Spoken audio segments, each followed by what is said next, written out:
마태복음 3장 1절에서 10절까지 우리 한 목소리로 함께 봉독하겠습니다. 그때에 세례 요한이 이르러 유대 광야에서 전파하여 말하되 회개하라 천국이 가까이 왔느니라 하였으니 그는 선지자 이사야를 통하여 말씀하신 자라 일렀으되 광야에 외치는 자의 소리가 있어 이르되 너희는 주의 길을 준비하라 그가 오실 길을 곧게 하라 하였느니라.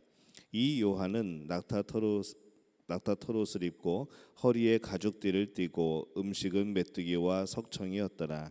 이때에 예루살렘과 온 유대와 요단강 사방에서 다 그에게 나와 자기들의 죄를 자복하고 요단강에서 그에게 세례를 받더니 요한이 많은 바리새인들과 사두개인들이 세례를 베푸는 대로 오는 것을 보고 이르되 독사의 자식들아 누가 너희를 가르쳐 임박한 진노를 피하라 하더냐.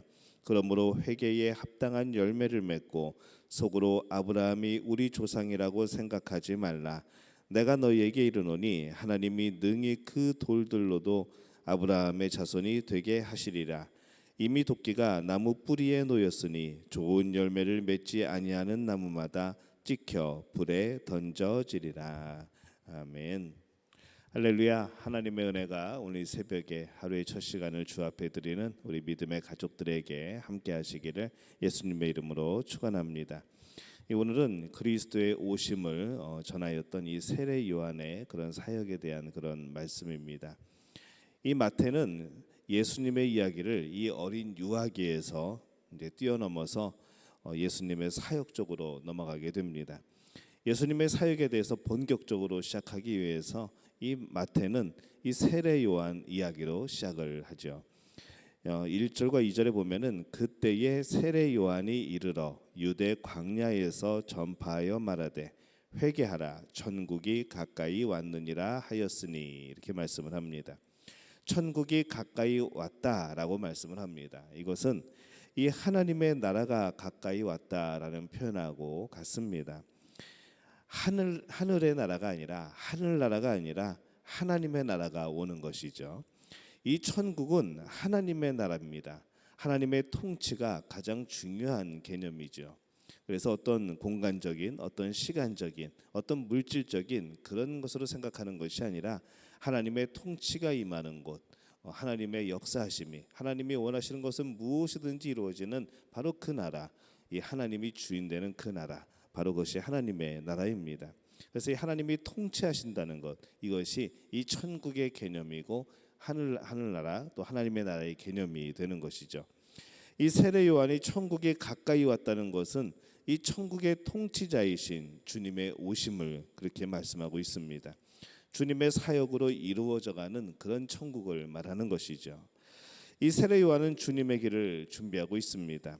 3절에 보면은 그는 선지자 이사야를 통하여 말씀하신 자라 일렀으되 광야에 외치는 자의 소리가 있어 이르되 너희는 주의 길을 준비하라 그가 오실 길을 곧게 하라 하였느니라 이렇게 말씀을 합니다. 이사야 선지자를 통해서 주신 이 말씀은 이 포로 귀한 때에 이들을 말하는 그런 말씀이죠. 그것은 또한 주님의 영광의 그런 오심을 또 말씀하고 있습니다. 왕이 길을 갈 때에 이 선발대가 미리 앞서가며 그 길을 평탄케 하는 것, 미리 앞서가면서 길을 정리하는 것, 그것과 같은 그런 모습이기도 합니다. 그래서 이 세례 요한은 예수님이 오시는 길에 그냥 선발대인 격이죠. 이 세례 요한의 사역은 성경에서 말하는 이 메시아의 오심을 앞서서 알리는 그런 구약 성경의 엘리야와 같은 바로 그런 사역이기도 합니다. 마태복음 3장 4절에 보면은 이 요한은 낙타토롯을 입고 허리에 가죽띠를 띠고 음식은 메뚜기와 석청이었더라 이렇게 말씀을 하죠. 이 구약의 열왕기하 1장 8절에 보면은 이 엘리야에 대해서 말하는 장면이 나옵니다. 그들이 그에게 대답하되 그는 털이 많은 사람인데 허리에 가죽띠를 띠었더라 하니 왕이 이르되 그는 디셉 사람 엘리야로다 이렇게 말씀하는 장면이 나오죠. 그래서 이 세례 요한과 또 구약의 엘리야를 또 비슷한 그런 역할에서 보기도 합니다. 이 세례 요한은 사람들에게 매우 인기가 많았습니다. 5절에 보면은 이때의 예루살렘과 온 유대와 요단강 사방에서 다 그에게 나오니라 이렇게 말씀을 합니다. 그는 이 제사장 집안이었습니다. 또 사두개파에 속해져 있기 때문에 본인이 맘만 먹으면은 정말 편안하게 살 수 있는 그런 신분이었고 그런 위치였던 것이죠. 그런데 그는 그렇게 살지 않습니다. 구별된 사람, 성경에서 말하는 나시린으로 그렇게 살아가게 됩니다. 광야에서 또 요단강변에서 또 하나님의 나라를 선포하고 또 그곳에서 세례를 주고 그러면서 이 복음을 전파하는 그런 삶을 살았던 것이죠. 유대인을 우월하게 표현하는 이 역사가들은 이 세례 요한에 대해서 굉장한 존경심을 표시를 합니다.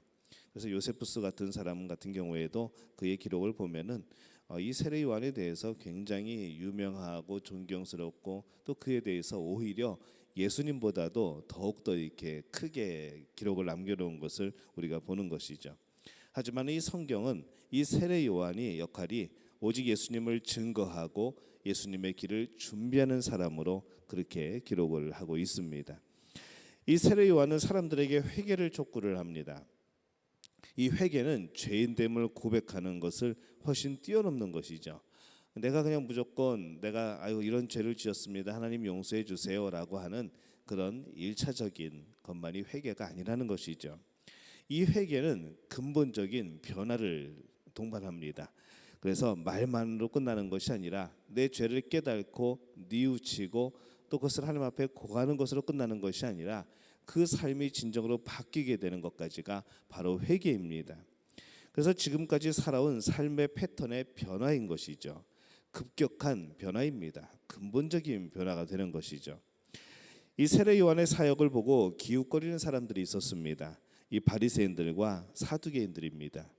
그들이 왜 이 세례 요한이 있는 곳에를 자꾸 와서 기웃거렸을까 생각해 보면은 아마 그들이 회개하러 온 것이 아니라 거기서 무슨 일이 일어나고 있는 것인가, 도대체 사람들이 여기에 모여드는데 왜 여기에 모여서 그 난리를 치는 것인가, 혹시 여기서 그런 어떤 기존의 그런 권력에 또 기존의 그런 정치에 뭔가 새로운 그런 힘이 되는 그런 모임들이 만들어지진 않을까라는 그런 생각에서 아마 그들이 왔던 것 같습니다.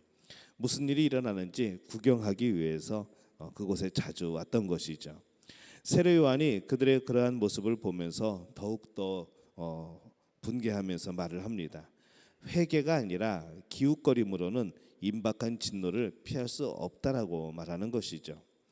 회개는 가장 근본적인 변화입니다. 우리가 8장 말씀에 보면은 그러므로 회개에 합당한 열매를 맺고 이렇게 되어 있습니다. 가장 근본적인 변화이기 때문에 당연히 그에 따른 변화가 있는 것이죠. 열매가 있습니다. 이전의 삶과는 다른 겁니다. 회개는 그런 것이죠. 10절에 보면은 이미 도끼가 나무 뿌리에 놓였으니 좋은 열매를 맺지 아니하는 나무마다 찍혀 불에 던져지리라 이렇게 말씀을 합니다. 이 세례 요한이 말씀을 전하고 있는 이 시대는 매우 중요한 시기입니다. 메시아가 오셨고 하나님의 나라가 선포될 것이고 그러나 사람들이 듣지 않을 것이라는 것이죠. 오랫동안 하나님의 백성으로 살아왔는데 지금 이 유대인들은 하나님의 나라의 백성이 아니라 유대교라는 새로운 종교가 시작되는 그런 시점입니다. 오히려 유대교라는 전혀 엉뚱한 그런 모임들이 또 그런 신앙이 자라나게 되는 것이죠. 우리 중요한 것은 우리는 하나님 나라의 백성입니다. 하나님이 통치하시는 나라, 하나님이 이루시는 나라의 백성이라는 것이죠. 또 그의 자녀로서 우리는 살아갑니다. 옛날부터 지켜왔던, 옛날부터 전해왔던 어떤 구습의 인간적인 모습의 그런 형태의 새로운 종교가 아니라 예수 그리스도를 따르는 하나님 나라의 백성으로 살아가는 바로 그러한 하나님 그런 우리의 그런 신앙이 이어져야 되는 것이죠. 그런 중요한 시기 그대로 머물러 있을 것인가, 아니면은 하나님 나라에 선포되는 이 상황 속에서 이제 예수 그리스도를 주로 영접하고 새로운 하나님의 나라를 이루며 살아갈 것인가, 바로 이 갈림길에 있던 시대가 그 시점이 바로 이때였습니다. 그래서 이미 도끼가 나무 뿌리에 놓였다라고 말씀을 하는 것이죠. 그래서 좋은 열매를 맺지 않은 나무마다 찍혀서 불에 던져지리라 말씀을 하는 겁니다.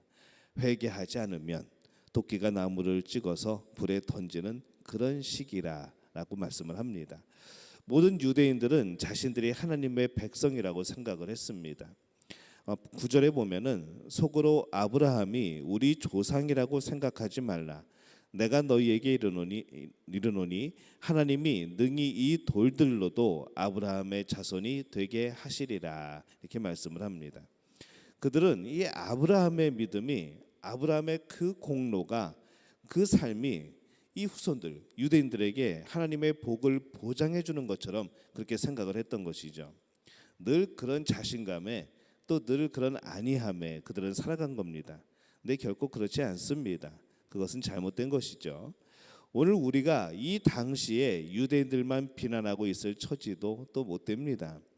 오늘날 사람들은 그리스도의 공로가 무조건 그들에게 하나님의 복을 보장해 준다는 그런 안도감을 가지고 그렇게 살아가는 경우가 많습니다.